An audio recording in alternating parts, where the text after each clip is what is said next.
Hey there, camper buddies. I told you I was going to show you how to replace these interrogation lights.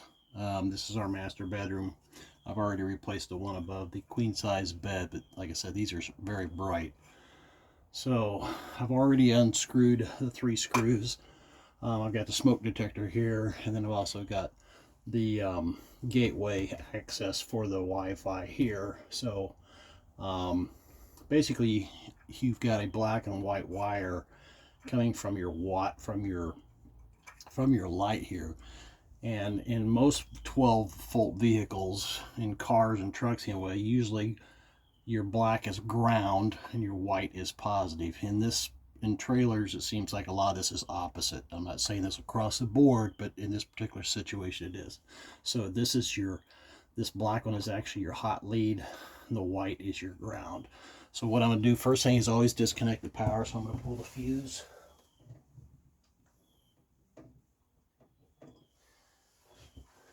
Now I know the power's dead there. So hopefully we got enough light to kind of see what we're doing.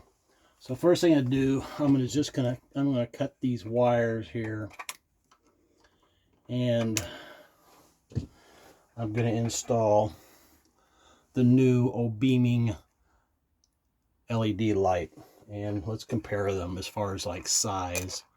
So side by side, the Obeaming light is quite a bit thinner, and again it dims, and it has a night light on it, and it's already been, wires are already pre-stripped.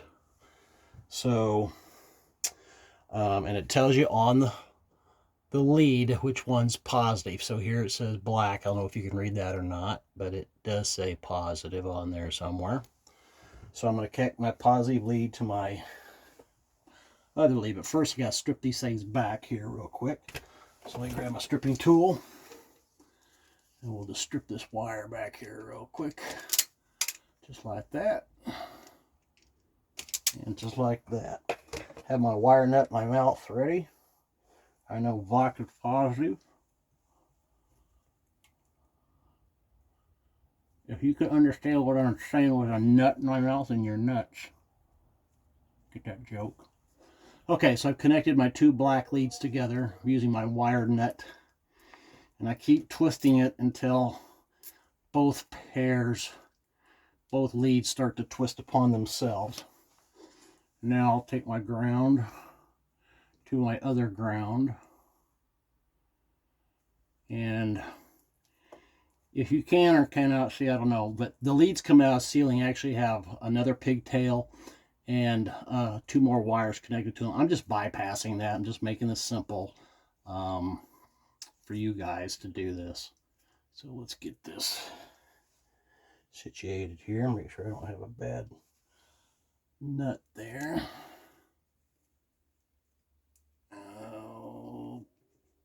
Okay.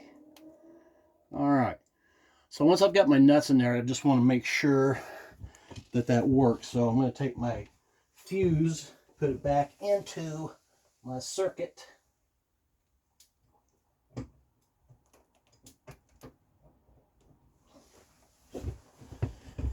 And so, just like the last one did that I installed, it defaults to the blue light. So I'm not typically done there, because I always like to take electrical tape, especially in a vehicle, because this thing moves about and vibrates. So I just like to make sure my wire nuts are nice and secure, that they're not going to vibrate loose or anything like that. And then I do the same for the other one. I'm moving just a little bit faster than I normally would, only because this is a videotape and I want you guys to kind of see what's going on here.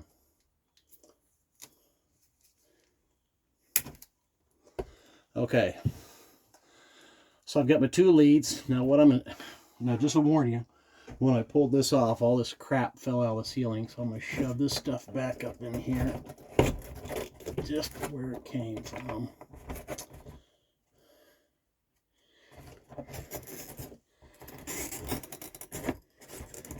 All right. So once that's there, I can press and hold and dim it down. So for right now, let's take a screw here. They came with our kit. Comes with 3 shallow screws, and I'm just going to kind of move it further towards the smoke detector, but I want to make sure my previous holes are covered up in the ceiling, which they are. So I'm just going to kind of stick that screw there for a second as I get my screwdriver ready.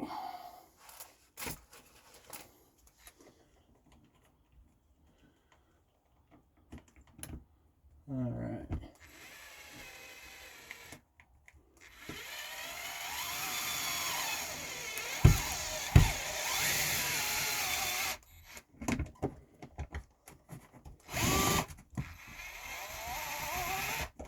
Okay, at that point, it's usually when I switch from an electric screwdriver to a manual screwdriver so I don't strip things out.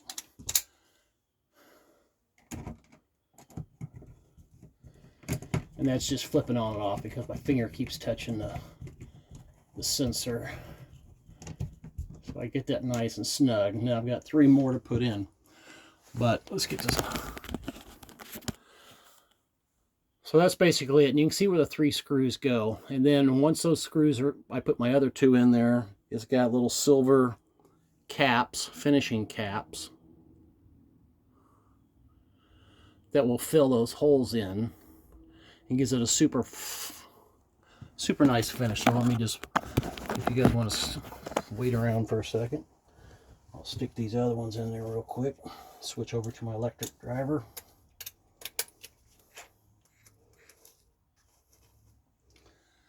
And I got that lined up pretty much square the way I want it.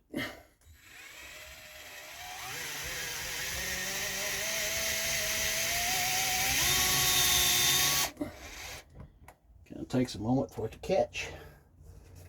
And then my last one.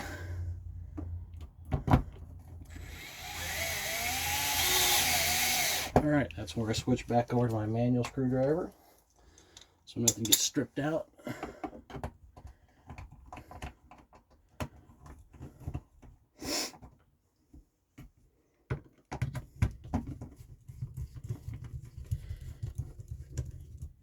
You can feel them snug up pretty good.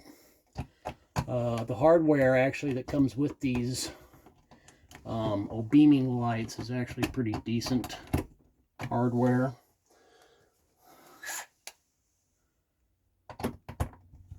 This one you can see what you're doing.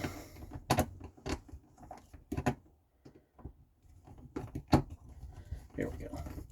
All right. So I'll make sure that last first one's nice and tight. Okay. And this is where you put your little finishing caps in. So they come with these little caps that just fill in the little holes. Like I said, just for a nice clean look.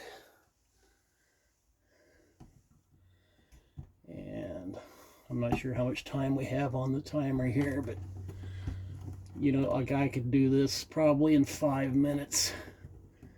You know, it's not that difficult. I tell you, the hardest part's actually getting these little silver caps put in. And then I'll be done here in just a few seconds. There we go. There we go. So that's what we got. Touch it once. Then you just dim it down to where you want. You can stop at any time, or you can just hold it. It'll go full to its dimmest point. And then it'll stop. Okay, that's the dimmest point. Hit again, goes into night light mode, which is blue. Hit it again, goes off, turn it back on, it goes back and remembers where the setting was previously, and just touch it and it ramps back up. Now this is not an actual press button, you just touch it. It's a touch sensitive. So yeah, that was pretty quick to do. Again, it is the, well, we can see that's probably backwards, Obeaming. Look on my previous post about it, and it tells you where you get it on Amazon and all that good stuff. So we're 10 minutes into it, done. Out of here. Too much.